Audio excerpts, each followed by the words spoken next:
everyone, welcome to a very special episode of Convos with Sazón because it is in collaboration with Taboo Talks Latina Edition. With me are the co-hosts, Jeanette and Cynthia. Bienvenidas, how are you? Thank you. We're so honored to be here with you today. I am so excited.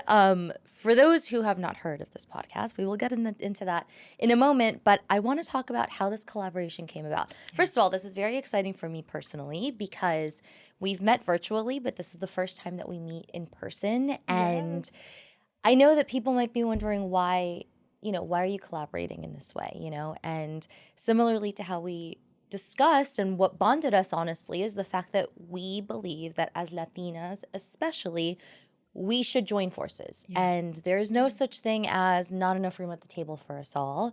And I really want that to be the theme for our conversation today because I'm a huge believer that it's on us to build each other up. Yeah. And I'm all about women empowerment and especially si se trata de Latinas. So tell me a little bit about your POV when it came to reaching out to me, because this also started because you all very kindly reached out to me. So tell us more. So one of our mission with Taboo Talks was being able to create community. And I think that's the power of us being here today, collaborating and being loud about it and stepping into rooms, owning it, right? Mm-hmm. And I think that when we say, hey, look, I love what you're doing. We love your show, like everything that you've built. We would love to be a part of it, right? But not just as a guest, but as a collaboration to show that as sisters, there's so much power when Latinas come together. So I remember sharing that with Cynthia. She's like, yes, let's reach out, right? I'm in Miami. Yeah. She lives in Connecticut. I'm like, okay, well, make it a trip if it happens. But you know what? Let's plant the seed. I send you a DM. You didn't see it. So then time went by, maybe a couple of weeks? Yeah, a couple of weeks. And then I think you put one of those question box that you were looking for a guest. Yes, we got excited. We're like, again. And we're like, okay, let's reach out again. And we filled it out and we were like, oh, we would love to collab. And I think from that sparked I think that's it was actually from my website. So yes. But it was around the same time. It started with that. We send the message and I'm like, you know what? I'm going to go an extra mile, which I didn't go the first time. I'm going to send the email. That's right. And then you acknowledged the email and then you saw the DM. Then you started following us. And that's also like a way for anybody watching that it's planting the seed, but the consistency and the follow-up, that's important. Because sometimes we might have sent that DM and we're like, you know what?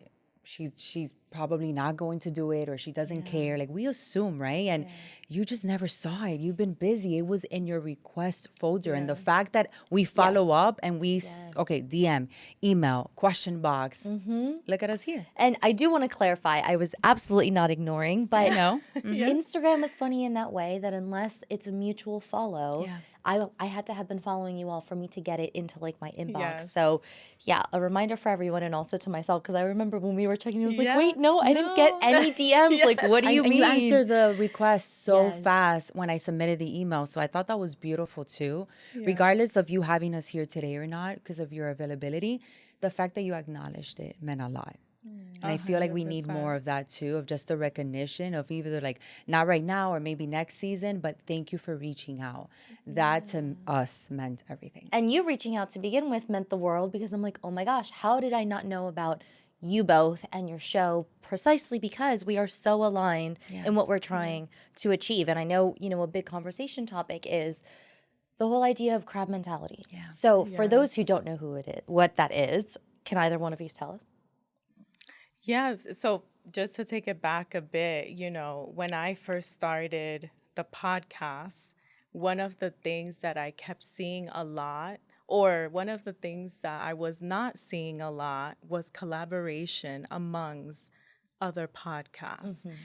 And I just remember thinking, like, why not? Like, why is so-and-so not collabing with this person, right? Like, that's just so beautiful when the collaboration happens. Mm-hmm. So immediately I told Jeanette, I was like, one of our missions is to do more of that, more of the collaboration.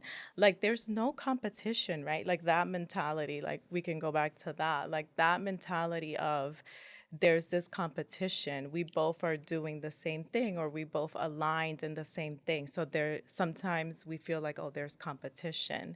And it's like, no, there's room for all of us, right? So it's like, I want there to be 1,000 podcasts focused on Latinas. Like, let there be. There's room for all of us. So I just truly, that's like one of our mission with, Taboo Talks, just keep doing collabs and showcasing that, right?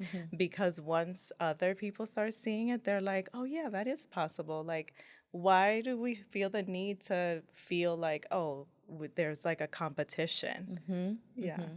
So now that we're on the topic of Taboo Talks, how did it originate? How long has it been a thing? How has it evolved as well? Because I'm sure you all started with an idea, and that might still be kind of the common thread, but I'm sure it's evolved as well. Oh, yeah. So let me take you back. I have a women empowering community called Rooted in Her, and I had my own podcast called Rooted in Her Podcast. And I was bringing on guests. And somehow I had connected with Cynthia on Instagram. We the still power. can't figure out how. We still can't go back to we the moment that we connected. became friends. But something within me was like, she has a story, because I'm all about storytelling. Like there's story within all of us that we're not being loud about. And I was like, would you love to be a guest on my podcast? And she's like, oh my God, yes. So, I had her on. It was a great conversation. We stayed friends.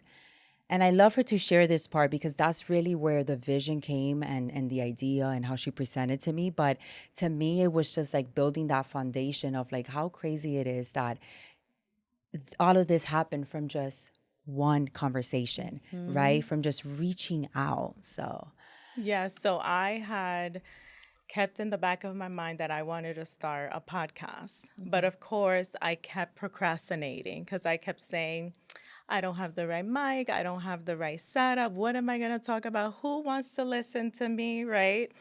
And then I was like, you know what? I'm just going to go for it. I don't know what I'm going to talk about. I don't know the name. I'm just going to start and just learn along the way. So I started my podcast and I started interviewing different people just from walks all over the, live. And I had a guest on. She's amazing, Jennifer Maria. She's also Dominican. And on one of the conversations, we were talking about how we grew up with the mentality of pelo malo, because my hair is naturally curly. But I always straighten it because I thought I felt ugly if my hair was curly. Like, that's very common. I'm sure we've all heard about that. And, that conversation, I did a small clip and I uploaded it to my Instagram. And it went semi-viral. I used to say viral until I realized, like, no, that's not really viral. Like 20,000 like views. it is. Still a lot of Some people are still trying to hit the first Right, 1,000. So it was like, got a whole bunch of views, got so much comments of different women saying, oh my God, like, yes, like, I feel the same way. Like, thank you for sharing. And that sparked the idea of, oh my God, that's a taboo that I grew up listening to. My mom always telling me, like, okay, let's go to the salon on Saturday because, tiene el pelo malo. And here I am posting this, and so many people were able to relate. So then I thought, imagine if I create a podcast where we sit and have conversations of taboos that we grew up listening, the power that can have. So I tossed around with the idea, and I was like, I don't want to do it by myself. I want it with a host. But that's, kind of tricky because the person has to really be aligned with your mission and your vision. So I just kept on doing my podcast, but I had written everything down, like all my ideas and everything. Then I met Jeanette. She invited me to her podcast. And as the weeks went by, we just kept in touch, right? We just exchanged numbers, kept in touch. And I remember one night I was like, what if I present the idea to her and she can be my co-host? And immediately my first reaction was like, I don't think she'll say yes because she already has her podcast. So to have a second one might be too much for her, but I'll propose the idea. No se pierde nada. Right, exactly. And I, text her the next day. I was like, hey, I have this idea I've been having for a while of a podcast. I presented the idea to her. without hesitation, she was like, yes, let's do it. She's like, wait, but are you sure you don't want to think about it? I'm like, there's nothing to think about it. If you had it in your heart to present this vision, I don't know how we're going to do it. Like, I don't have it figured out. This is your vision, but let's make it our vision, right? And I even put root in her in the back burner. And I mean this with so much love. Like it was a passion that I felt that I did in something that I pursued that I wanted to do. But I also think it was meant for me to meet her. That's how I see it. You know, of like, wow, like it's crazy how this had to happen for this to happen. And now look at us here. So how long has it been? How long ago did you all kick this off? So I presented the idea in October Last year. of last year. Not even a year in yet. We did our very first episode in November. We released it on Thanksgiving Day. That is ballsy. And I Me thought, quita el sombrero. There I we go. know. And I said to myself, Thanksgiving Day, nobody's going to watch this. It's Thanksgiving Day. She was with the mentality of like, oh, Like people are watching football, right? ¿Quién va a ver esto on YouTube? We only did YouTube. We still only do YouTube. We're going to pivot soon. Within like the second day, that video had like 2,000 or 3,000 views. And she was like, who are these people? And I'm like, people that are like why we're doing this, right? That are watching it, that are needing this kind of conversation, especially during the holidays. Like, you know, like it unites us. And then it kept growing to like 5K. And then we kept releasing. We're like, okay, well, what's next? You know, and that's where it all started. And we're going to make a year now in November. Well, that's so beautiful, and congratulations on your upcoming year. I love something that you said earlier, which is you didn't have a blueprint for this, right? There was just an idea and a lot of love and a sisterhood that ultimately bonded you all together. And that love is so important because the types of topics that you all talk about, it's not always lighthearted. It's not necessarily easy to approach some of these. So how have you all created a safe space for those who you bring on and also those who relate by listening or watching and then later reach out to you so that people feel comfortable engaging? I would say that one of the things is being vulnerable, right? And being loud about your message. I feel that at times we want to talk about mental health and we're kind of like, oh, who wants to speak about mental health? Like we need to create more awareness. No, like really, like why are you struggling? Let's talk about mental health. Terapia es pa loco. Cynthia says it all the time that she grew up with that concept, right? It's like when they hear from you, from someone else, they feel like, wow, I feel heard, I feel seen. And I think that's power of like not trying to do what's trending, but more of like be the voice, like be the change. We need more of that. If you want to see a change in mental health, then be louder about mental health and share your journey because I think that's where the healing and the transformation happen. But also it empowers other people to be like, well, she's speaking up, so I can speak up. But also, hey, I feel seen because I grew up like that too, thinking it was normal. Yeah. And another thing I like to add is when we're telling these stories, I always say at Jeanette too, and I always like to remind the guests, our parents did our best. Yeah. So I want us to make sure that, I'm saying a lot of the times, my mom would always tell me, like, terapia es para loco. But I want to remind my mom and the listeners, like, Mom, you did the best you could with the resource you had. And to our listeners, like, don't feel ashamed because you're speaking up, and don't feel in your mind, am I talking bad about my parents? Should I not voice my opinion? Yeah. Because that's something I struggled with. At the beginning, I was like, wow, we're going to be talking about a lot of difficult conversations, and we're going to touch a lot of taboos, and we're going to be sharing our journey. And these journeys include my mom, my dad, my family. And what if they hear it and get offended? So I had to shift my perspective and say, no, like, this is my point of view. And I just need to let them know, like, hey, if you ever listen to one of my episodes, just know that it's with, a big heart, and it's my story, my point of view. You did the best you could at the time with the resource you had. So I always like to mention that because, we kind of always have that fear, like, ay, ¿qué van a decir mis padres, right? And also because I'm sure, and this has happened to me so many times as well, that you didn't even realize this was a topic that not many people talked about until you happen to bring it up, right? In a safe space, whether it's with friends, over coffee, dinner, whatever the case may be. And people are like, oh my gosh, me too. Yeah. You're like, whoa, I'm not the only one. And it's like, oh my God, me too, me too, me too. And I Yeah. think There's the response that you all have had, starting with the first episode, is exactly that. You know, people being like, wow, I thought I was the only one. Turns out I wasn't. And like, we're opening this door that has otherwise been shut prior to, you know? And we can laugh about it, but we're also healing and we're breaking the next generation, right? To be okay with it and not to have to feel like, well, it was carry on from generation to generation. Like, when are we going to stop it? And I think there's power in that as well. Yeah, absolutely. Yeah. Should we tackle one of those taboos here and now? We should. Yeah. All right. I'm ready.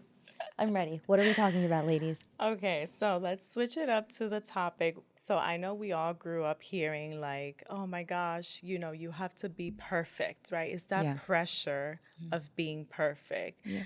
The perfect daughter, the perfect friend, the perfect wife. So I want to hear from you ladies. What pressure have you guys felt growing up? To me, it was, as a woman, we have to carry many titles and we can't complain, right? We have to be okay with being the wife, being the mother, being the supporter, cleaning the house, right? Like, you had to wear many, many hats and you can't complain because that's what we were born to do. Right. So it's a lot of like the gender roles of like the man is the provider and the man is the one that has to provide for the house. And you have to either provide or stay quiet and do everything else that comes with it. Wow, that's so interesting. I think that's a cultural thing as well. Yeah. I fortunately did not deal with that. However, I think it was perfection in a different lens of ¿qué va a decir la gente? You know, perfection from the outside looking in, you know? That too. And also, I think the pressure, I don't know if you all have siblings, but I'm la única mujer y aparte de eso, la hermana mayor, right? So there's a very noticeable difference, also with the disclaimer that I wouldn't have changed anything about my upbringing. I know that my parents did their best and beyond, but they were definitely harder on me than my brother, you know? And so I was the straight A student, you know, the almost perfect GPA, the president of XYZ, and applying to all these colleges. And again, I think it goes with my personality. I'm type A, and so I thrive off of pressure. But I do think that perfect as a standard definitely carried through in other aspects of my life, even after school, even after living with my parents, because that's the standard that I held myself to. And perfect is impossible because nobody and no one is perfect. No one is perfect. And that's okay and that's beautiful. But I think that's something that I've personally accepted with time and giving myself and others grace when it comes to that.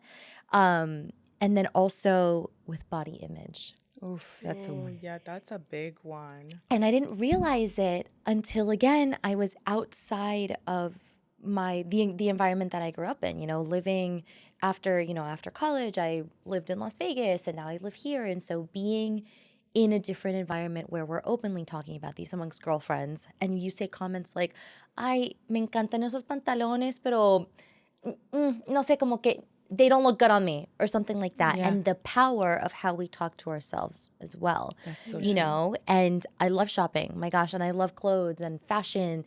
But I found myself feeling very anxious shopping and thinking of my mom very lovingly from the best place being like, esos pantalones te quedan perfectos, pero no te puedes subir ni una pizca de grasa. And I'm like, oh my God, okay, no me puedo, o sea, or if I eat this, I have to think about, oh my God, like I have a wedding in a week.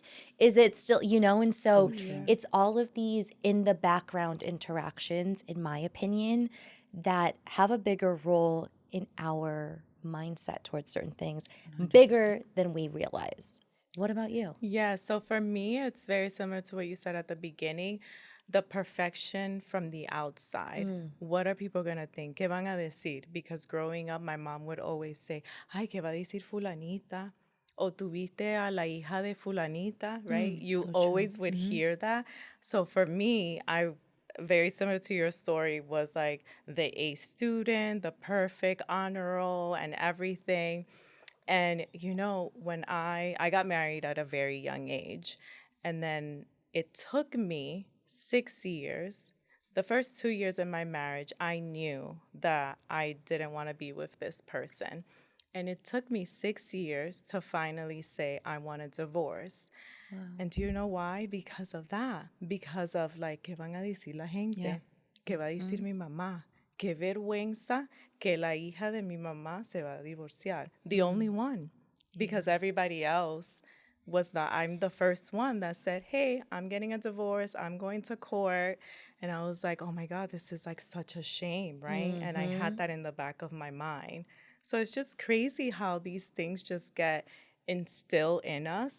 Until this day, I still catch myself, doing random things. And I'm like, oh my God, what would my mom think? And I'm like, oh my God, I'm a grown adult. Like, isn't it crazy? And it goes back to always wanting like, to be the perfect daughter, the perfect wife, the perfect mom. Like, you have to always be perfect in whatever you do. Give it your 100%, even if you have 30 things going on. Yeah. And I think it's important to acknowledge that we can still give 100%, and that even if that doesn't yield to perfection, because nothing ever will, that's okay, and whatever's perfect for one person is very different from another. And I think ultimately, and this is what I've learned as well throughout, I guess my journey of realizing all of these things, is as long as I am doing my best and whatever I can give on that given day, and I'm moving towards something or not, sometimes it's okay to take a day off. Yep. That has to be good enough for me. And so it's a lot of these, I think, and correct me if I'm wrong, with the conversations that you all have had as well, it's a matter of acknowledging and then also rewiring ourselves. And I'm not a mother yet, but I'm sure that, in the roles of mothers as well, right? It's you all have to balance even more, because you're dealing with your own perceptions based on how you were raised, and simultaneously correcting it in a way that you don't pass it along to your kids, right? Yeah, it was so funny. We said this the other day, Jeanette and I are mothers. And I'm like, Jeanette, sometimes I catch myself and I sound just like my mom. She's like, me too. Me too. I was like, girl, me too. I'll be saying like the most random things to, my oldest who's a teens, and teens are no joke. And I'll be, saying some silly stuff, and I'm like, oh my God, I sound just like my mom. Like, I have to like correct that, right? Especially with suppressing his emotions, right? Because that's another big one, right? Los hombres no lloran. Or, I don't know how it was in your household, pero para mí, I would cry. When I was little, I wouldn't cry, but as I've gotten older, I cry, and I cry not out of sadness most of the time, but it's if I'm in an argument and I don't feel heard, it's out of anger or frustration. Me too. Y me dicen como que, pero ¿por qué estás llorando? Deja de llorar. And I'm like, you're not helping. You're not helping. Y es algo que no podemos controlar. Like, that happens to me too, that I'm like, I don't want to cry. Like, I'm being serious here. Like, it is the emotions, right? Like, and it's not that you're a crybaby. It's just that Mis primos me decían, ay, ahí viene la llorona. Because I would like cry for like anything. I'm y the te da más youngest. rabia. You're like, yeah, I'm like the youngest out of like 4 of my cousins. Ay, ahí viene la llorona. Don't come here crying. So, and we laugh about it, right? Because it's like, oh, it's so funny. But then as you get older, you're like, wait, I want to cry, but no. Like, let me hold that emotion back. Because I remember when I was a child, me llamaban la llorona, right? And it sounds so silly, but it's like, no, it's true. And also the saying in our culture as well, my parents fortunately never said this, but it's a thing in our culture when they say, no llores porque si no te voy a dar una razón para llorar. Oof, and you're that's like, a powerful one. Yes. Like, again, I was never on the receiving end of that, but I've heard it being said to others, and I'm like, oh, yeah, I grew up with it. Oh, yeah, I grew up with that. And I must admit, I've said that a few times to my kids, and I catch myself, and I'm like, no, I can't do that, because I need to let them process their emotions. So, yeah, I've been guilty of saying that plenty of times. yeah, it's tricky. And now touching more like deeper to our roots, right? I don't know if it has happened to you with either your parents or abuelas and abuelos, but to me, it's like, I also feel that when I dig deeper to my roots, a lot of who I am, it's also of who I grew up with, which is my abuela and my abuelo. My mom worked 2 jobs. And around that time, I remember like coming home to really that perspective of like the clean house, the good meal, right? La musiquita, like it was the news on 24/7, because that's what my abuelos will watch, right? And I feel like that's also a way that our identities are shaped, right? And it goes deeper into our roots. And it's things that I'm so grateful for that when we're laughing and having all these kind of conversations, I'm like, wow, like we have a lot that we carry on, but also we have good things, right? And I'm sure you ladies can relate. To me, it was that reflecting on really the stuff that shaped me and the good stuff, which is how I grew up with my abuelitos. Yeah, and it's personally, I really only have positive memories mostly, you know. I know that we talk about, my gosh, the traumas Yeah. and the things that we still think to this day, but on my end at least, when I think of like a pizza pie, right? Most of it is positive, and I have my parents to thank for that. I did not have the opportunity to grow up with my grandparents as closely as I would have liked. You know, my family moved to the US when I was 4.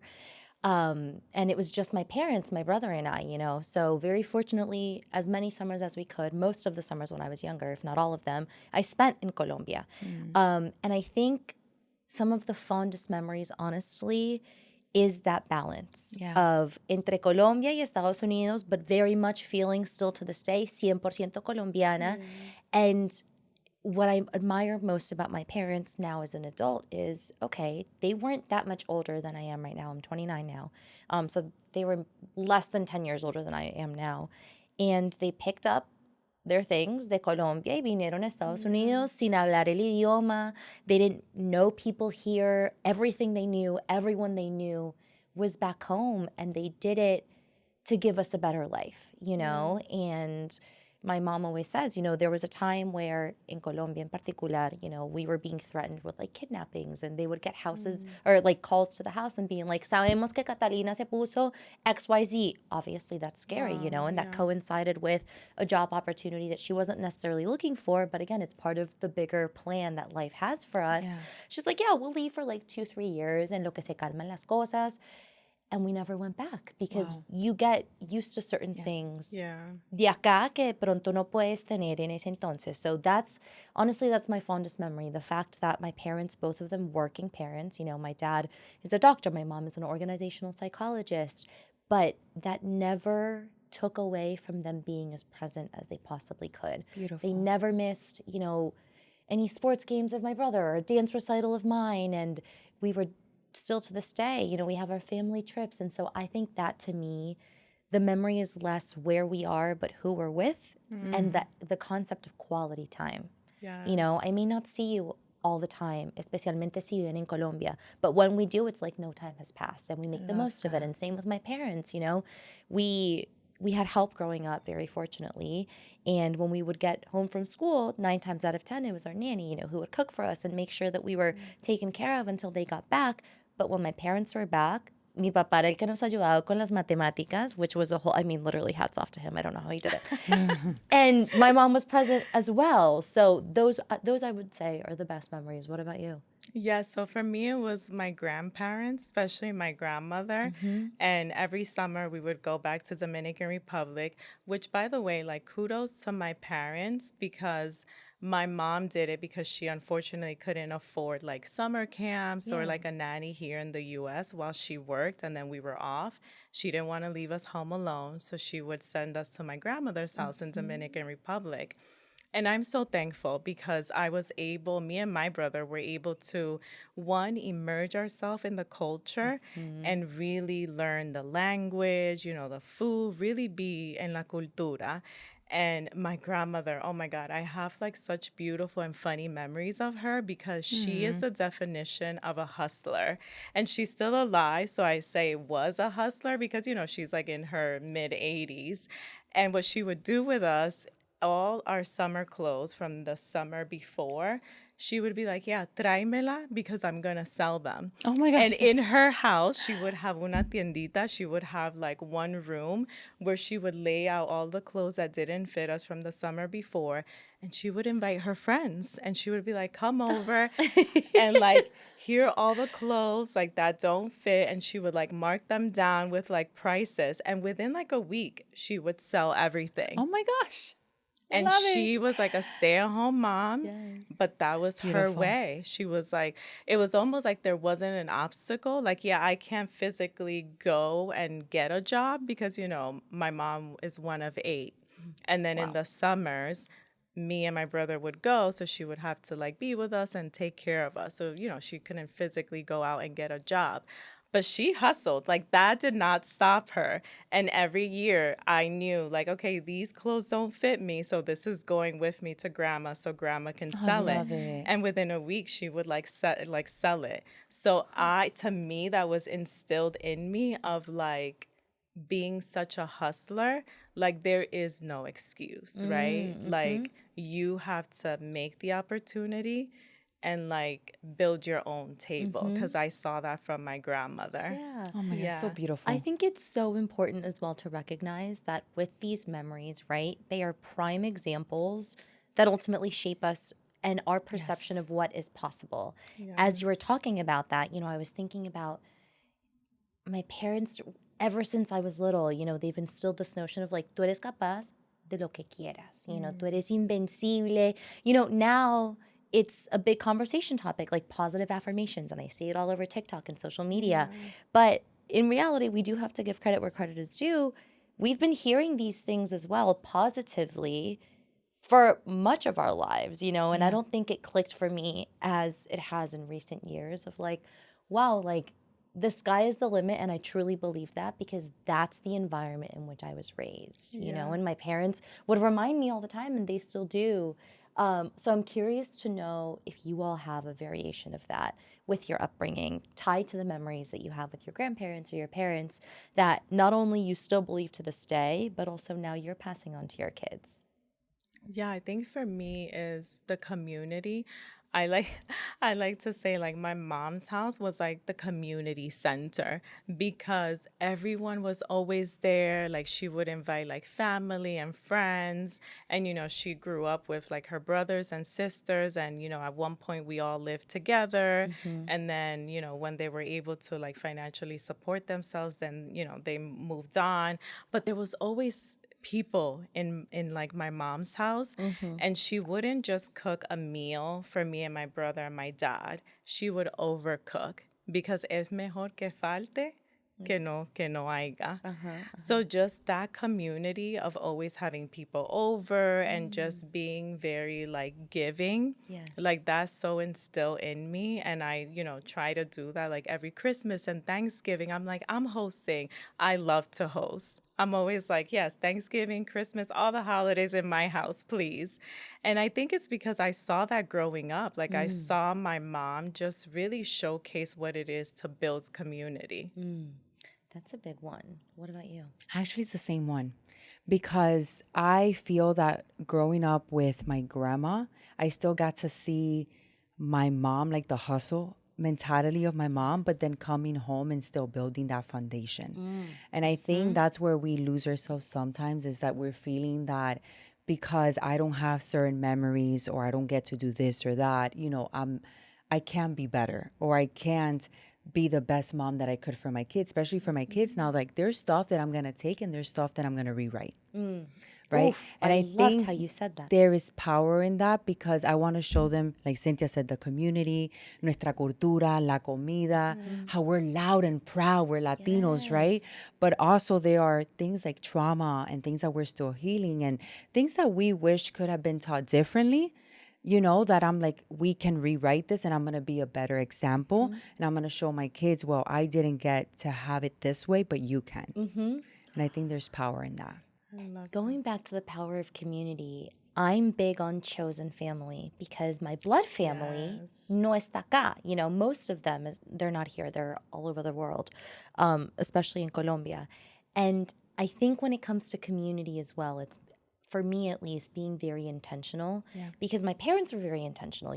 Once we moved to the U.S., people who I consider my aunts and uncles who I've spent so much of my life with, who have literally seen me grow up, que yo les digo tíos y tías, pero de sangre no tenemos nada, pero es el cariño, son el tiempo compartido, the fact that, yes, many of them are Colombian, but they don't have to be, and we learn from each other in terms of the different traditions, but what we have in common is this yearning to be with others, and to see each other grow up and just like share all of these life milestones. And so I do think there's power as well in community de todas maneras, Yeah. the friends that turn family, the blood relatives, who have seen you at different stages of life. And ultimately what that translates to, in my opinion, is ese apoyo incondicional, ese amor, like I'm going to love you no matter what. And this is a safe space, which translates to the bigger picture of like, how do we get closer to people? And it's by being vulnerable, which is what you all were talking about earlier. Yeah, I love that. And okay, ladies, we each have some sazón, right, in our family. Yes, we do. So, what sazón do we carry from our family, and how do you think it has shaped us? I think my sazón is being unapologetically myself. Like what you see is what you get. Oof. In the best way possible, like yo estoy acá, súper en confianza, obviamente, but I'm bouncing between English and Spanish because I feel comfortable. You're going to see my full personality. I think that has taken a little bit of time, especially because when it comes to preparation in a professional capacity, you're always told when you're in the workplace, you're very serious. But I've been very fortunate to now be in spaces and recently be in spaces where it's like, come as your authentic self, So me dicen Cata, even though they can't really pronounce it. They know that I'm a huge dancer, que me encanta celebrar. And so I think it's that, o sea, being so proud of who I am and everything and everyone that comes with that, because I am who I am because of who I was raised by, my parents, my friends, everything, that. and bringing that wholeheartedly and entirely in the rooms that I walk into. Oh, that's powerful. That reminds me love on mine that. because mine is identity. And I think it's because we have to own our identity in nuestra cultura, like as a Cuban American, right? I felt at some point that I had an accent. I still do, right? La gente me dice, tú tienes un acento, ¿de dónde? Right? And it's because that's, I guess, my Miami accent. I still don't know where the accent is from, but everybody's like, oh, your accent. Or they will be like, are you Cuban? Are you Cuban American? Are you American? So like I felt that I had to pick and choose. And I'm like, no, I'm owning that I'm Cuban American. Oh, but you were born in the United States. I am Cuban American because that's my roots, right? So I feel that there's power in owning your identity of who you are. Wow, again, you're either walking in your own path, rewriting your story, right? But being proud of where you come from, because I didn't grow up in Cuba, but I know the roots are strong, right? And then having the music and being loud like they say we are, like I'm proud of that, right? Even if I wasn't born there. So I would say identity it's big. Yeah. What's your I love sazón? it. I think for me, it's like what you guys kind of said, like Yeah. both, and just like not being ashamed of my roots and Yeah. who I am, right? Because when you're growing up and you're like a teen, sometimes you're like scared to say where you're from and your roots, but now that I got older, I'm like, no, like I'm gonna be a proud Latina Yeah. and take up space. Like, pobrecito the ones that, are not Latina and don't know the sazon. Yes. And I Yes. think that's an important topic as well, the topic of biculturality, which Oof. is to whatever extent we all feel comfortable, right? Because it looks different for everyone. Balancing el ser de allá, pero también de acá, el hablar español y ser nacido en otro sitio or here, but still owning it like Jeanette was saying. So in my experience, I was born in Colombia. I was born in Bogota. However, most of my life I've been in the US, and one of the biggest compliments that I fortunately still get to this day, and it's what I will be one of the proudest of, is cuando hablas español, hablas como si te hubieras ido de Colombia ayer. And I'm like, oh my God, thank you so love much. it. And that's to tribute my parents. Yeah. Another childhood memory is solamente español en la casa. Yes. And on top of that, which Yeah. again, not being a parent, but knowing enough of what it could take to replicate what they did, ellos nos ponían planas, so we would write in Spanish every day and read in Spanish, and the summers in Colombia, that is like homework on top of the homework, which my parents doubled down on, and now I cannot thank them enough. I wouldn't have had my first job out of college, which was in Telemundo, or be as closely connected to my family and my community as a whole had it not been for that, and being faced as well with tú eres de Colombia, and especially when I was younger, Pablo Escobar. Oh my gosh, yes. I've heard that, right? You know, and very fortunately that has changed for the better. My master's thesis was on this, how Colombia's perception has changed in recent years. But I think that comes with owning all aspects of who you are. And also, as an extension, kind of being an ambassador of like, déjame te digo, in my case, de verdad, ¿quiénes somos los colombianos? Somos echados pa'lante. Yeah. We are passionate, as many Latinos are. Have you heard about our coffee? You know, Oof, like, yes. yummy. you know? And Qué so rico. it's very interesting. And I also find that biculturality is so important to me when looking for a partner. You know, you're Yo. both married. I am not. But that to me is such a core part of who I am. You don't have to be Latino or speak Spanish, pero embrace que yo traigo todo eso. And just like I will embrace whatever you bring to the table. What are your experiences with that? Yeah, that's so true. And I'm going to share on that because when my husband, Cuban, but born and raised in Chicago and came to Miami and he's been there since. But when he grew up, like in his household was more English speaking. So really his Spanish is not his first language. Yeah. So when I met him, I saw myself shifting where little by little, my first language was starting to be English. And now my kids come, we're only speaking English. And honestly, like I'd say that the past couple years, I was like, no, I'm embracing my Latina roots. Like I lost them, right? And then thanks to Taboo Talks, sometimes I'm like screaming and yelling. And he's like he tells me, and it's funny, the way he says it, like gringo, it's like toxica. And I'm like, no, because that's like another thing, right? That people reference to as Latinas, que somos tóxicas. And if you really look the definition of tóxica, I get it. We can go overboard, but they use it now for any term. Yes, the sazón. Let's change. Además. Yeah, que tóxica, hablamos con las manos. That's me. I'm always with my hands, right? We're loud. But yes, it's really embracing that. And I feel that with a relationship, it's important to, you know, and I remind him, I'm like, hey, don't forget, I am Latina, you know, and he loves it, but it's just, we lose ourselves sometimes. And I think it's important for us to like kind of give our check and be like, no, I am Latina and I'm proud. And going back into like, the back and forth, it's embracing the whole Cuban American. There was a time that I felt that I was either, am I enough being Cuban American? Am I enough being American? Like, what am I, right? And that's why I'm huge again on the identity, because I feel that is a lot of stereotypes and a lot of balancing when you have different roots that you have to like reference to, right? And just really owning it. I think that's where the power comes. Yeah, and being forced to pick one versus five, at the end of the day, tú mandas when it comes to who you are at the end of the day, you know? And people have to accept that, and if they don't want to, bye. Yeah, your people. Yeah, I love that you mentioned that, because there's that saying like, no me siento ni de aquí ni de allá. Yes. And I remember when I would go over in the summers to Dominican Republic, you know, with my cousins that live there, I would be like, you know, oh, yo soy dominicana. And my cousins would look at me and they'd be like, no, you're not. Tú eres gringa. And I'm like, well, yeah, I was born over there, but, you know, my roots, like, yo soy de aquí. And they would make fun of me every time someone, you know, when we were gathering and stuff, oh, ¿de dónde eres? Oh, yo soy de aquí, soy dominicana. And they would be like, no, you're not. Like, don't say that. Like, it was almost like you don't have the right to say that you're from here because you were not born and raised here. Or that you have to prove yourself. Yes. Who are we proving to? I know. And I've always felt like, so but true. wait, like, I am Dominican. Like, yes, I wasn't born here, but my roots, my cultura, like, I am Dominican. So I always, like, battle that. Like, I'm not Dominican. I'm American, but I am. It's always like, ni de aquí, ni de allá. Yes.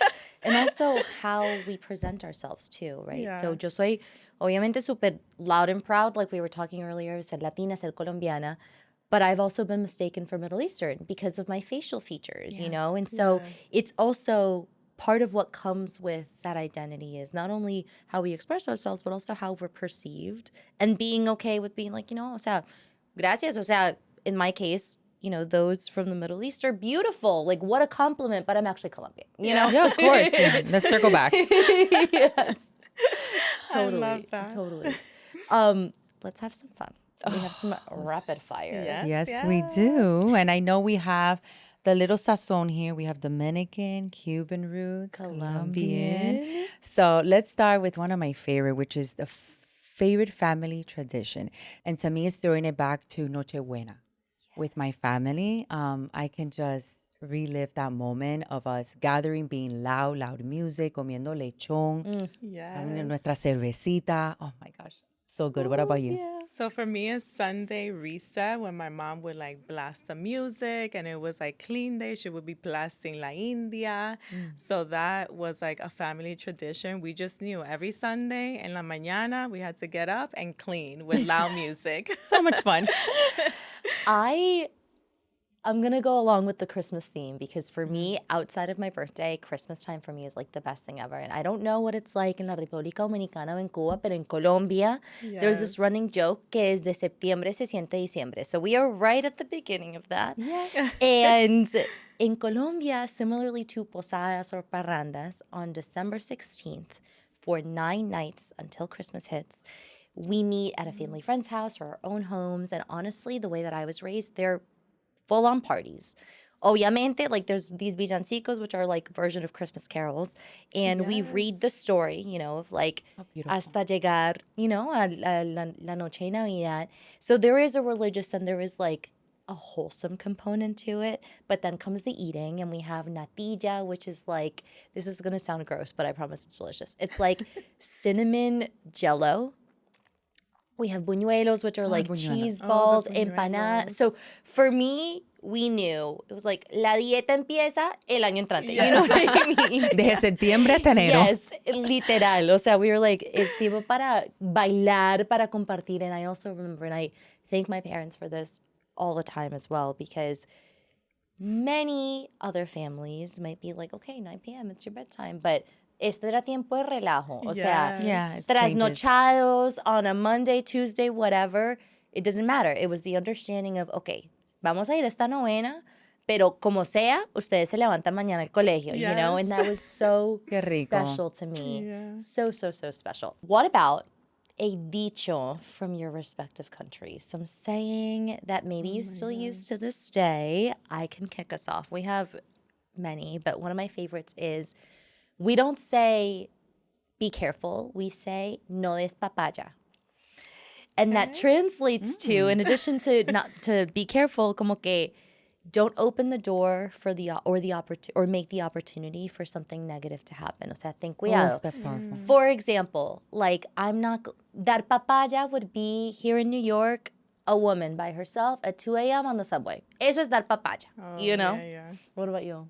So in Cuba, we would say, más sabe el diablo por viejo que por diablo. And that's just like a pure wisdom from when, especially your mom or your grandma tell you something. Te estoy dando este consejo porque yo sé mi hija. Ya yo lo he vivido. Yo sé exactamente lo que va a pasar, cómo va a pasar.